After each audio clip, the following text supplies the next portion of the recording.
What do we got?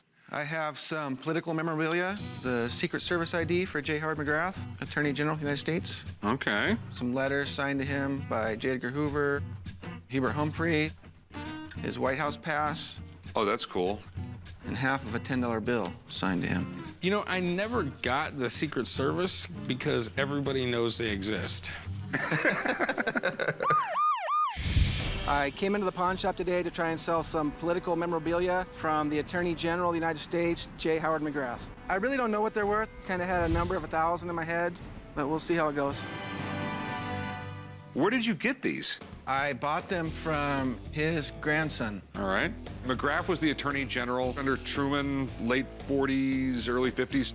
I don't think McGrath was actually in the Secret Service, but being the Attorney General, I'm sure he could get any credentials he wanted.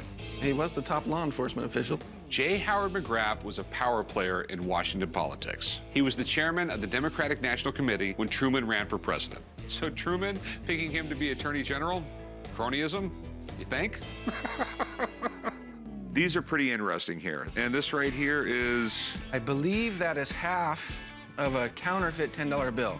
They signed it to the Attorney General. You sure it's counterfeit and just not a bad misprint? I don't know. Sometimes when the Bureau of Printing and Engraving make a bill, they screw up.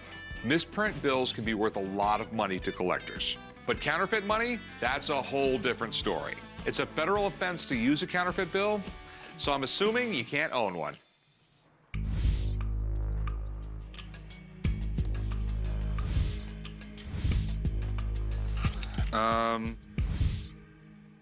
Yeah, it's counterfeit. All American currency, they throw silk rag in with the paper. So if you pick up a bill and you look at it closely, you'll see little red and blue lines all over it. If that's not there, it's not real. This doesn't have any of those. All right. I don't even think it's legal to own this thing. Okay. This is an amazing collection. You just never see stuff like this, but it scares the hell out of me. I mean, counterfeit money and Secret Service credentials, this is the kind of stuff that can get me in hot water. You got some neat stuff here, and these three things right here, I really want to get checked out. I'm not 100% positive, but I'm pretty sure it's a felony to own this thing. Yeah, the last thing I need is the feds coming through the door of this place. Let me go make a phone call. I'll be All right. right back. Thanks. I'm really hoping it's legal to keep this stuff because it's awesome. If it checks out, I'll definitely make an offer. What do we have today? Well, this is a counterfeit bill, so... Counterfeit? Yeah. I'm the administrator of the Clark County Museum System, and after 35 years in the museum field, there's not much I haven't seen at some point or another. J. Howard McGrath. Interesting. You know who he was? Attorney General of the United States. Well, he was that too. He was three-term governor of Rhode Island. He was a senator as well. Oh, okay. McGrath was Attorney General from 49 to 52. He presided over a case that got rid of segregation in dining cars on railroads. It was a fairly active time. Now, let me take a look here.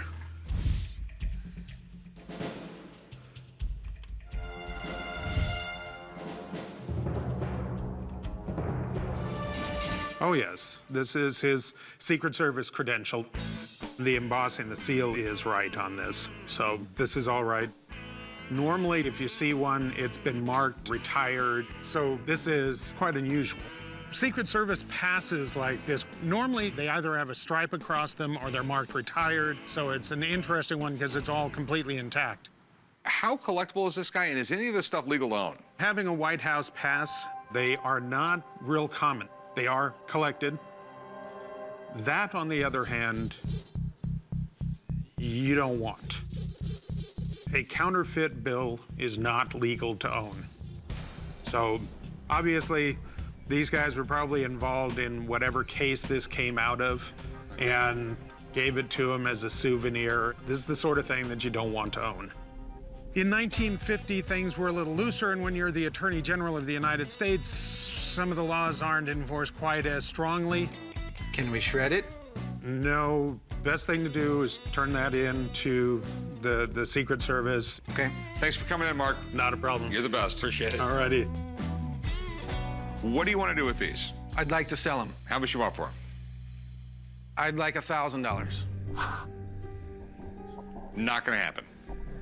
We got Howard McGrath. No one knows who he was. This one's not stamped retired. You heard him say it was rare. This is not exactly a badge, so it's going to be a little bit harder to sell. It's sort of on the fringe of badge collecting. How about 800? 4. Yeah, I mean, I need to get 5.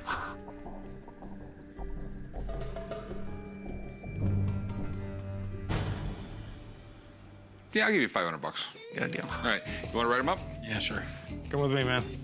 These Secret Service credentials are amazing. Even though McGrath is not exactly a household name, there's collectors out there who love stuff like this. So what exactly do we have here? Like a big flashlight. This is known as an infrared heat seeker for the Sidewinder missiles.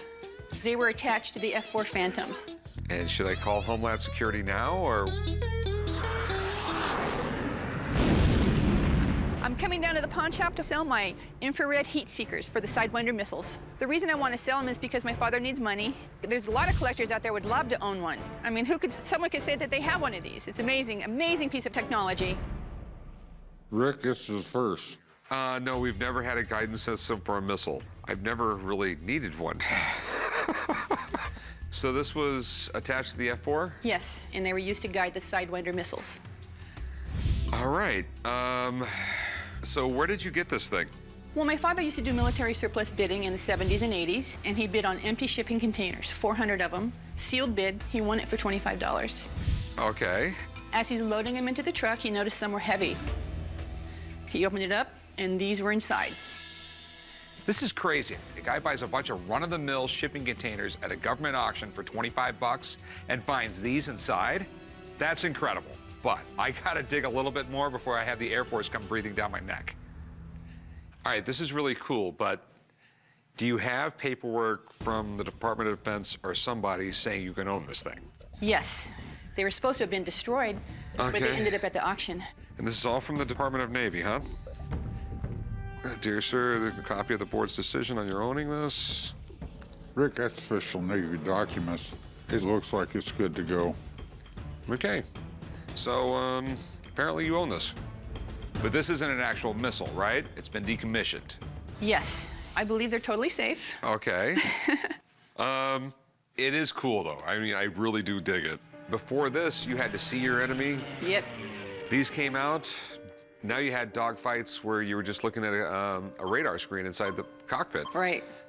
In 1964, this was so high-tech, it was unbelievable. This was Cold War technology. And the whole thinking was not if we were going to go to war with the Russians, it's when. It's something you didn't want to fall in enemy hands. Right. If this really is a Cold War era heat seeker, there's all kinds of people I could sell it to. Aviation collectors, war collectors, technology geeks. But I have to know for sure, is this thing what she says it is? Or if it's legal to buy. It's really interesting, I'll tell you that. What I'm trying to figure out is, What the hell are you going to do with it? I mean, are they worth any money? I mean, I don't know if this thing's worthless. I don't know if it's worth $20,000.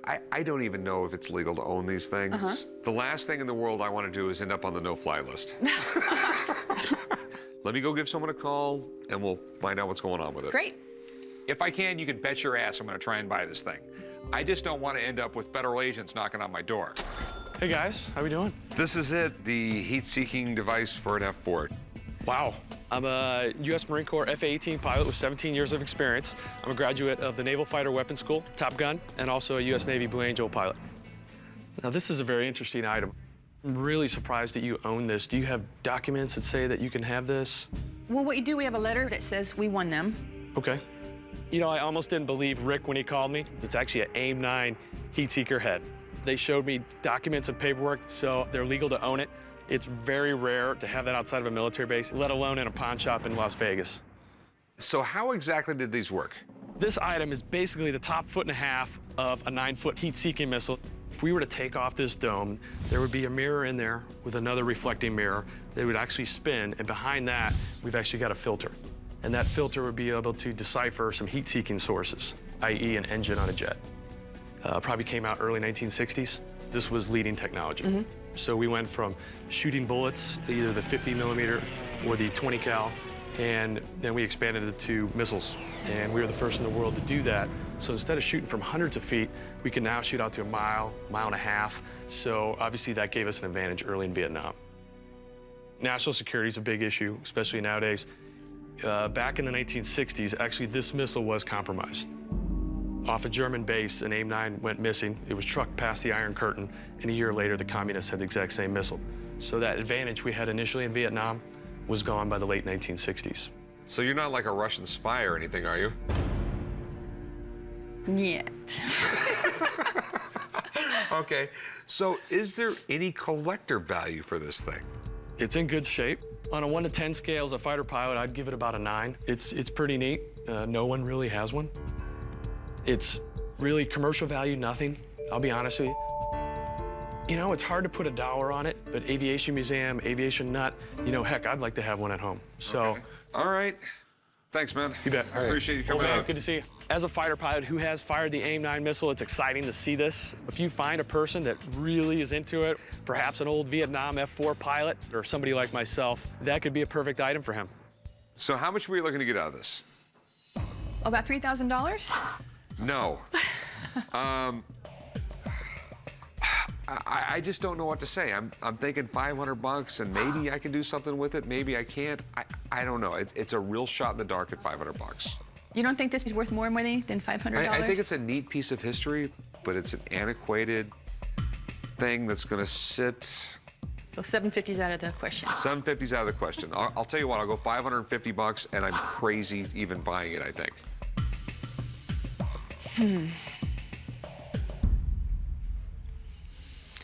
Okay, well, we have more, so I'll take $550. Okay, $550. All right, let's go do some paperwork. Thank you. I'm psyched I got this. It's something that'll definitely get people in the door and have them talking. Even if I don't sell it, I'm just as happy having it sit on my shelf. It's awesome. I would like to show you something that I have. What is it, like a girdle or something? Well, kind of. They were used to cheat at playing poker cards or something like that. A lot of people got killed with those in this town. I'm sure they did. This is a pretty old device. It's about 1900s. I'm wanting to sell this anywhere from $1,500 to $1,600. We got it when Granny went into a nursing home, and she told me not to show anybody because it was illegal, so it was always stuffed behind the drawer. Where did you get this? My husband's grandfather owned a bar in the San Francisco area. One of the bar customers was going to prison, and he gave it to him and asked him to hold it for him. Okay. I mean, the day they started, people started gambling, I assume the very next day someone figured out a way to cheat. I'm sure, yeah. You know, everything from dice to cards, marking cards, and it's always been that. Looks like a mechanical device to cheat at cards. It's definitely cool. I mean, there's some really neat little engineering here. Do you know how any of this stuff works? I have absolutely no idea.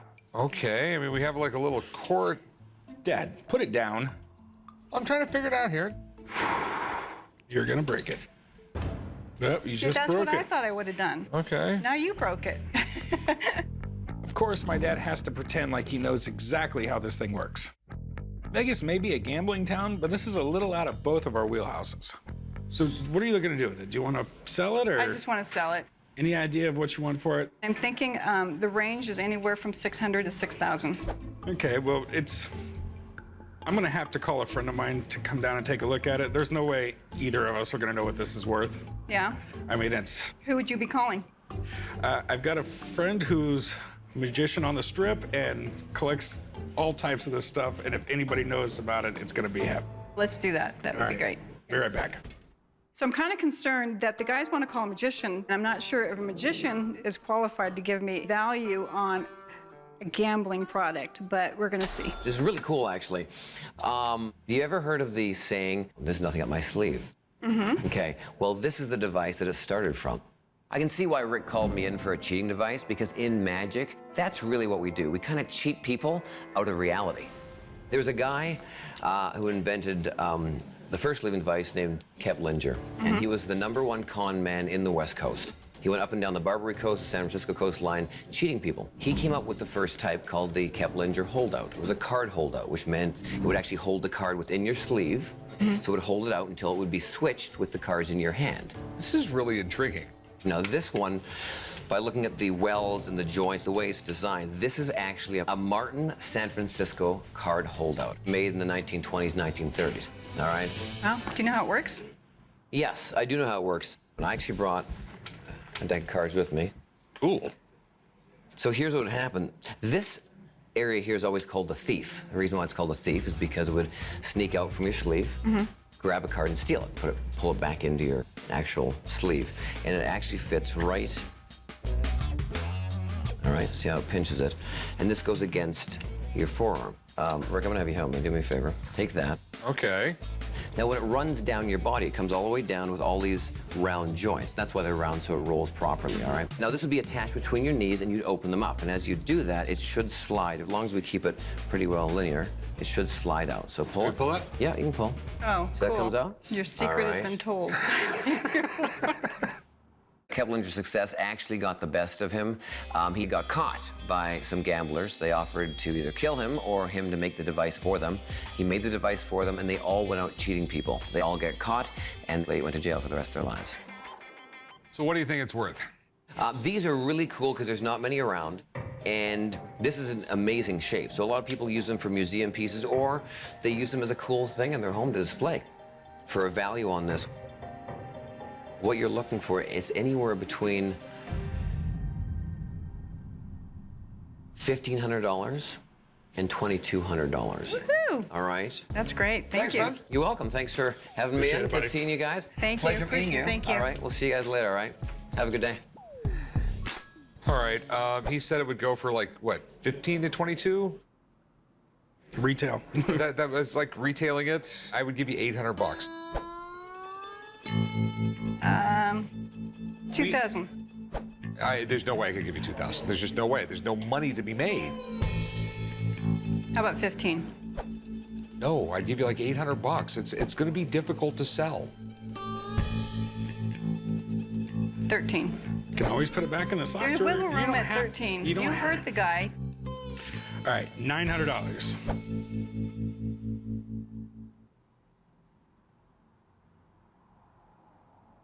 $900. All right, Till. Well, you know, I've learned something by coming here. I figured out I need to be a better negotiator, but all in all, I think it was worth it. Hey, how's it going? Good, how are you? Doing good. I have a set of North Dakota controlled substance tax stamps. The legislatures passed a law back in 1989 requiring people with illegal drugs to purchase a stamp and apply it to their illegal drugs.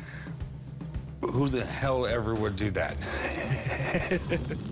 I am a stamp collector, so when I seen these up for sale, I decided to purchase those as a collector's item. I'm looking to sell the stamps just to get rid of stuff. My kids don't want it when I'm no longer around. What's the difference between the different colors? Do you know that? Or? Well, the green is the ones that were to be affixed to the marijuana. No kidding. The blue was controlled substances that are sold by weight, such as cocaine. And in the red, drugs that were sold by dosage, such as heroin. I mean, I just can't believe the state of North Dakota actually paid to have these things printed. Well, that didn't go over very well because most of the people that were required to purchase the tax stamp, they certainly didn't want to wave their hand and say, hey, I got illegal drugs here, I need to purchase tax stamps. Any idea on what you're looking to get out of them, or? I'm looking to get $100. I've seen them priced on the internet for $125 per stamp. Okay, here's my issue. For me to be able to do something with these, I'm gonna have to actually pay to get these things framed. I mean, I hate to lowball you so much on them, but honestly, I'd offer you about $30 for them. I'd have to respectfully decline the $30. I mean, if you can get close to 100, I can maybe come down a little bit. I mean, I'll tell you what, I'll do $50 because I can buy a really, really cheap frame at the drugstore by my house. Yeah. All right, I'll go ahead and do 50 on this. Do 50? All right, man, I appreciate it. So meet me over here, we'll do some paperwork, all right? All right. $50 is not as much as I was looking for, but I'm gonna take the money and I'm gonna split it up with my grandkids. What do we got here? I have a Moonshine Still here for you to check out. A Moonshine Still. Yeah. Where did you get this? I actually got it at a yard sale. Interesting to say the least. To think it took thousands of years to figure out how to make alcohol. But once they figured it out, everybody was happy. I buy and sell antiques and collectibles, and I knew immediately it was a Moonshine Still. I could tell by the copper worm and the way it was set up. I'm hoping to get $750, but I'll take a couple $100. I may look young, but I'm definitely over drinking age. I will give you the fact that it's really cool. Do you know how to make moonshine? I don't. All right, first off, moonshine is not a drink, okay? It sort of got that name for illegal whiskey because during Prohibition, guys would make their whiskey illegally in the moonshine. They continued to make whiskey illegally even after Prohibition because alcohol was legal, but the federal government had a $7 a gallon tax on liquor. Wow. Okay? So there was still plenty of incentive to make illegal alcohol. Moonshining was and still is a dangerous line of work. The first 20% of the liquid that comes out of a still can be poisonous and make you go blind. So I'm assuming it doesn't work? No, it actually, it doesn't make moonshine right now. Okay. So how much do you want for it? For your still that doesn't work? $750. No. This whole valve has to be taken apart and probably rebuilt all inside. I'll give you $100 for it. I mean, I could do 500. I can't do $500. If it was in decent shape, I would. So. So you could do 250? No. I'll tell you what, I'll give you $150 and that is it. 150 is it, huh? 150 is it. Good deal. All right, let's go write this thing up. Okay. You know, he gave me 150 and I feel okay about that. I bought it for $50 and it's a pretty good return.